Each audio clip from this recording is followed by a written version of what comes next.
Hello, hello, hello, ladies and gentlemen. If you don't know who I am, my name is Shook. I make videos for NBA. I make videos for NFL. All these videos they get posted right here on this subreddit. You can find my usernames with my posts with my username Shook. I make updates throughout the day with all the news that comes out and stuff like that. Just a whole bunch of other stuff. And you can ask me questions about the slate leading up to lock, and I will always reply to you. If you ever need to get a hold of me privately, you can do so here on Twitter. Here are my handles. So, before we get into the breakdown, let's take a look at my lineups for last week. Um, Let's do that. And then before we do that, this Reddit post will be linked down below in the comments where I'll have my Discord link in there as well. Where, I have in depth content, videos, player pools for cash, tournaments, cores for cash, tournaments, just a whole bunch of stuff there. That'll be linked in the Reddit post as well. So let's start with FanDuel. So I played FanDuel once or twice. I played Thursday Night Football. I didn't cash there, but this was, I believe, Monday night. $100 into $1,400 on FanDuel. So was a phenomenal start to the week there. And let's go into my other lineups for the last week, 7 days. Where were we? So let's scroll down. As you can see, I've been playing NBA preseason. It's been phenomenal. This was the showdown slate. I forget which one. Thursday. I forget. My memory is just bad. I believe it was Thursday, but cashed in cash games there. I did not play tournaments for that one. Let's go to the next page here. And we'll just scroll until we find another NFL one. Here is another NFL. I forget, this might have been Monday or Sunday night, but easily cashed in cash games there. As you can see, I didn't play tournaments either. This was.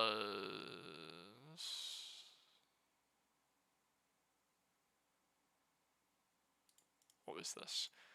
This was tournaments for that FanDuel night. A really great day in tournaments there. And then also cashed in cash games there.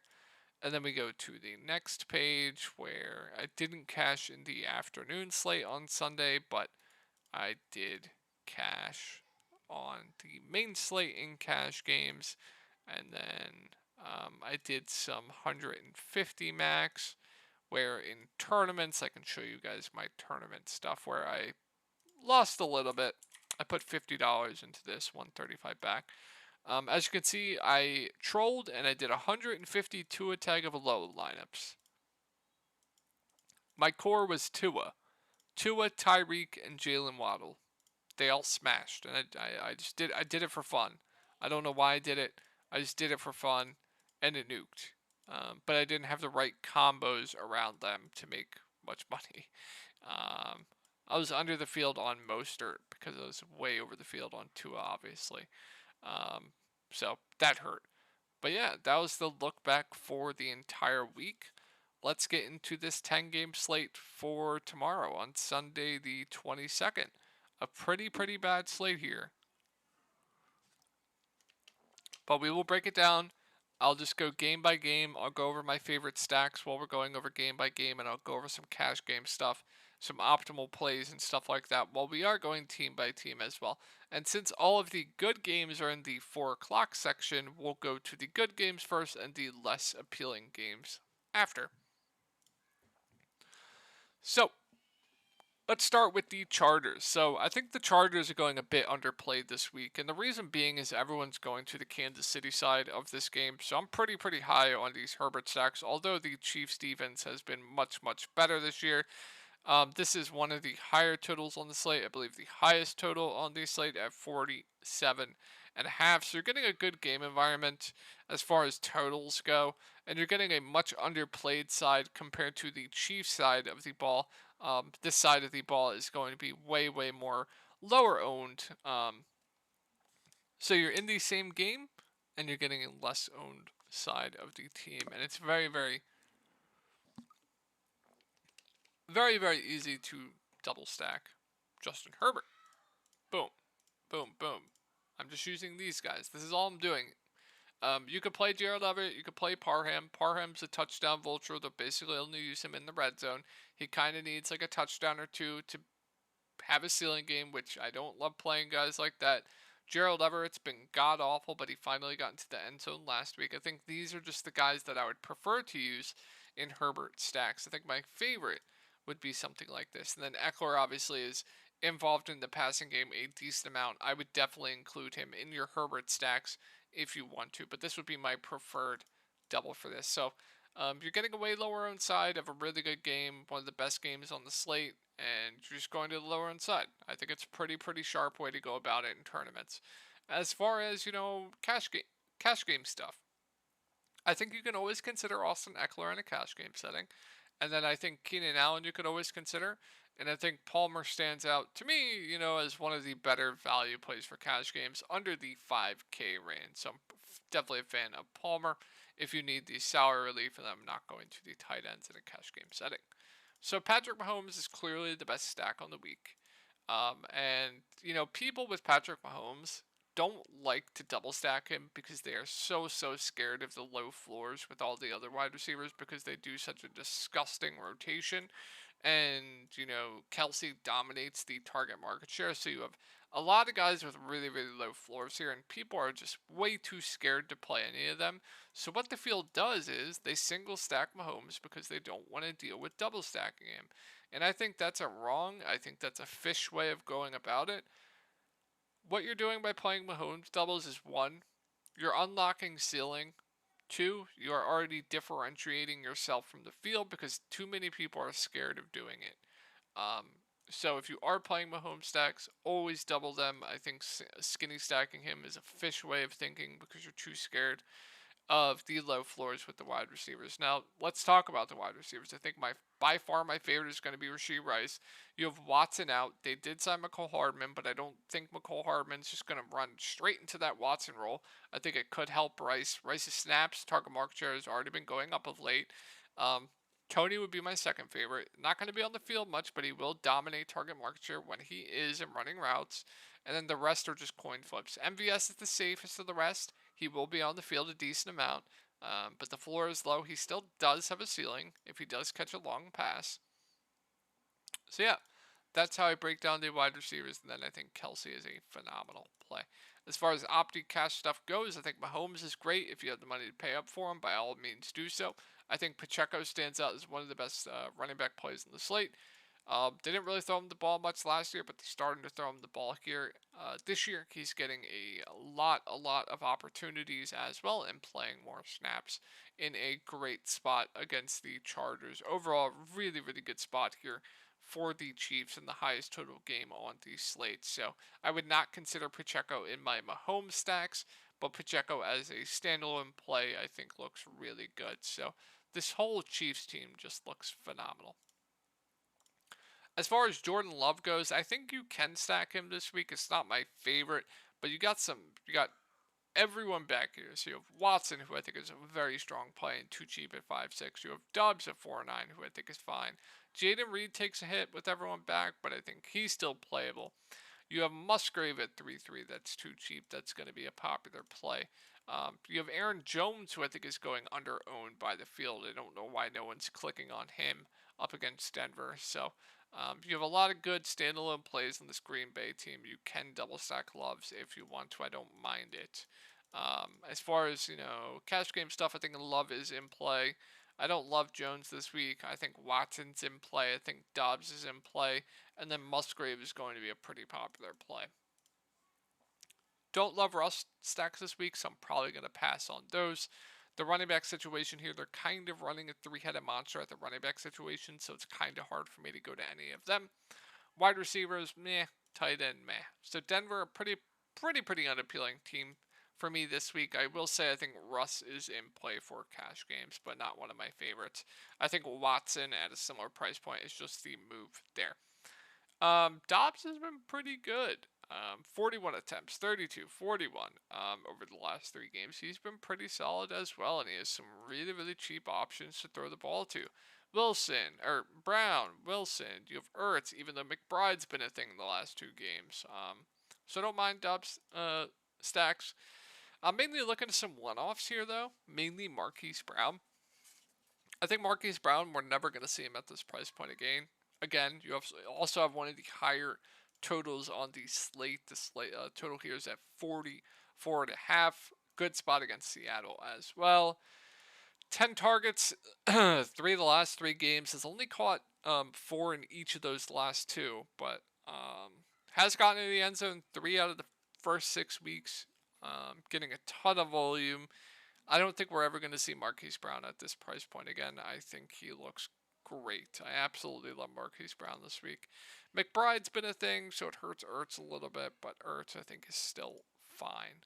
As far as cash stuff goes, I think with the running back situation, they basically split snaps, like I said, so it's hard to go there. But I think Marquise Brown looks like a great play. And then Ertz is always playable.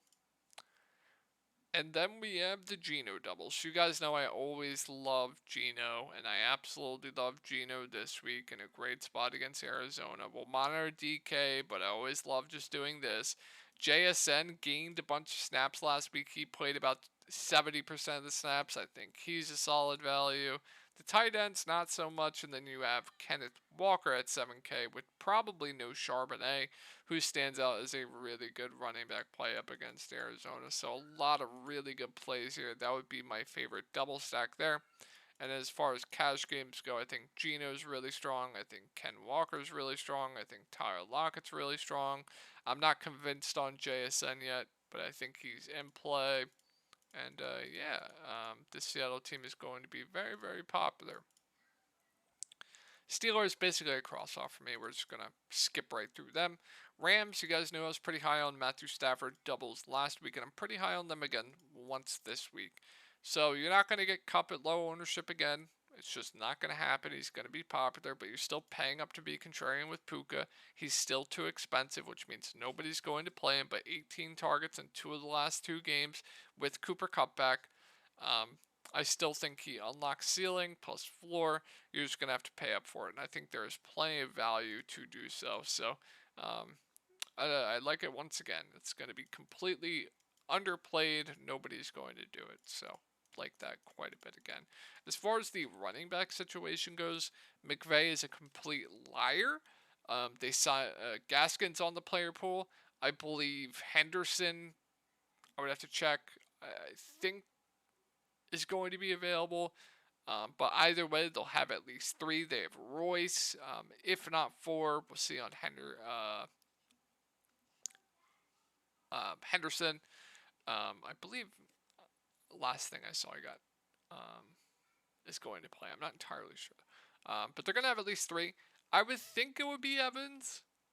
I don't think they're going to run the dust of Royce Freeman out there for 15 plus attempts. Gaskin, maybe. I think it would be Evans. This is just a wait and see approach because McVay is just not telling us anything. But it is nice they did add Gaskin to the player pool. As far as cash goes, we'll see with the running backs. We will see. And I think Cooper Kupp is very good if you want to pay up. Atlanta, it's always tough for me to get to some Ritter because they just love running the ball a ton. I don't love Bijan up against Tampa Bay, but he's in play. Always does provide a nice 4. I think Drake London is a really good wide receiver play, kind of like Marquise Brown, but I prefer Marquise Brown, obviously. His targets have been great, 12, 9, 7, 6. So I think London has already caught 2 touchdowns, has a pretty high floor there. I don't mind him as like a one-off. And I think Pitts and Jonnu are interesting at low ownership this week. I prefer Pitts to Jonnu. I always just prefer ceiling, and I think Kyle Pitts has the higher ceiling between the 2. All right, as far as cash stuff, there's nothing. I always think Bijan's in play, but meh this week, and I think Drake London is fine. I don't mind it. Tampa Bay, nothing. I'm not going to play Baker. I think Rachaad White's fine. Too solid. I think if you want a one-off Chris Godwin, it's okay. Atlanta's a very, very tough matchup, but they do a better job with the one on each team, and Godwin kind of plays some in the slot too, so he has a higher floor. So if I were to pick one, it would be Godwin, Both will be unowned though, and I don't like any of the tight ends. As far as cash stuff, I think Rashad White's solid for cash, but outside of that, there isn't anything for me. Washington, no thank you on Hal. I think Brian Robinson's always interesting just because he's always low owned. But he's also a guy that is very, very touchdown dependent. So very low floor, but does have a ceiling if he does end up getting into the end zone. I think McLaurin is priced about right. I think Dotson's priced about right, but does have an okay floor. And I don't really like Curtis Samuel. I think Logan Thomas is just fine. Um, did I go over Musgrave? I like Musgrave. Cash game viable as well. I feel like I didn't. Might have forgot. All right, let's go to the Giants. So Daniel Jones likely to be out, I believe. So I'm mainly looking to the running backs here, but we'll go over the wide receiver or Saquon here, but we'll go over the wide receivers. So I think Wan'Dale Robinson once again is a pretty decent value. Just know he has one of the I believe he has the lowest ADOT in the league. He pretty much just catches the ball and falls down. So doesn't have a ceiling, but the floor is there. I think he if you want to punt in cash games, you definitely can. Waller I think is fine, just meh. And then I absolutely love Saquon Barkley this week. I don't understand why no one, and I mean no one, is playing Saquon Barkley this week. I don't understand it. What is that? 29 touches last week, 25 the week prior. Um, super, super, super, super explosive running back. Always has one of the highest ceilings on the slate. You're getting him at a really, really, really, really, really low owned this week. So I don't understand why no one is clicking Saquon. He might be one of my favorite tournament plays on the slate. I absolutely love Saquon this week. Absolutely love him. Shitty game environment here. The total for this game is 40.5. I mean, Josh Allen stacks are always in play every week, but I just don't love the game environment here. If I were to play them, this would be the double I would do with them. The tight ends, I mean, flip a coin. I think I prefer Knox to Kincaid. And then James Cook. I think everyone's pretty scared of what happened with Latavius Murray last week. I'm not too worried about that at all. So if you want to buy low, on an unknown James Cook in tournaments, you definitely could do that.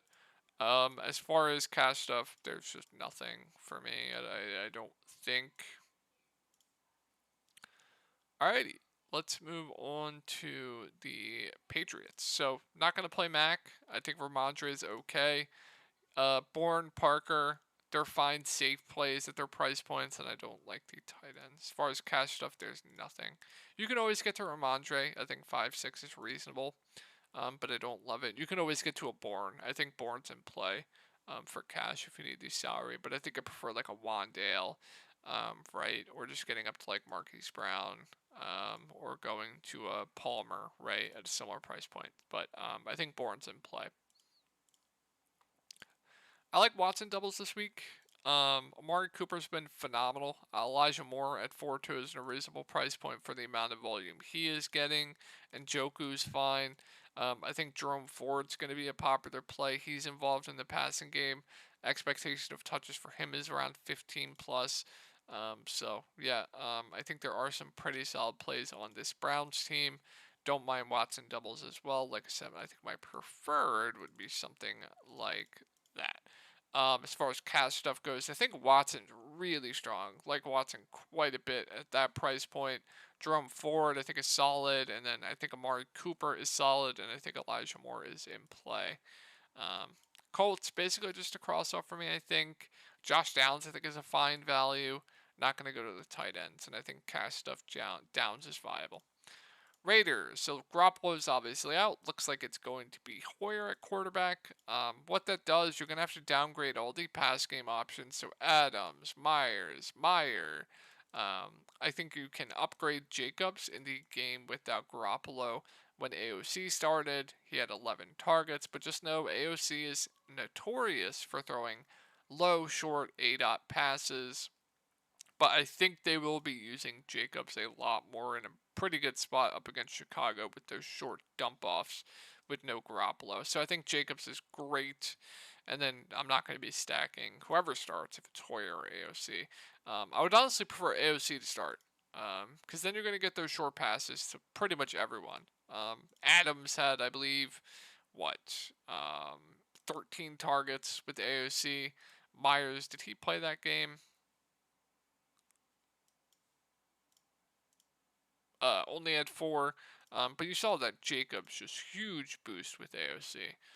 Can't expect 11 again, but I think the targets will go up. So as far as cash stuff, I think, Jacobs is great and not loving too much else here. On Chicago, it's basically a cross-off for me. I think Foreman is a good cash game play. Still too cheap at 4.8. I think it's fine.